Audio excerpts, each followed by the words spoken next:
प्रत्येक भारतीय, प्रत्येक नागरिक या देशाला विकसित करण्याकरता सज्ज झाला आहे।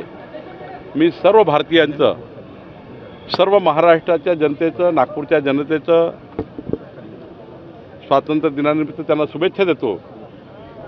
आणि मला विश्वास आहे की मोदींच्या नेतृत्वातला विकसित भारत, आमचे मुख्यमंत्री देवेंद्र फडणवीसजी यांच्या नेतृत्वातला विकसित महाराष्ट्र पुढे नेण्याकरता आजच्या दिवशी सर्व जात, धर्म, पंथ, समाज एकत्र होऊन या महाराष्ट्राला विकसित करूया, देवेंद्र फडणवीसजींचा संकल्प पूर्ण करूया, असा या ठिकाणी मी सर्वांकडून अपेक्षा करतो आणि सर्वांना स्वातंत्र्य दिनाच्या शुभेच्छा देतो। नागपूरचं तर उपराजधानीचं मोठं योगदान ऑपरेशन सिंदूरमध्ये आहे, त्याचा उल्लेख मी केला आहे।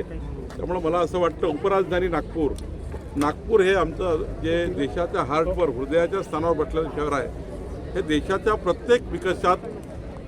प्रत्येक विकासामध्ये उभं राहील आणि विकसित भारताला मदत करेल, संकल्पाला मदत करेल असं मला वाटतं।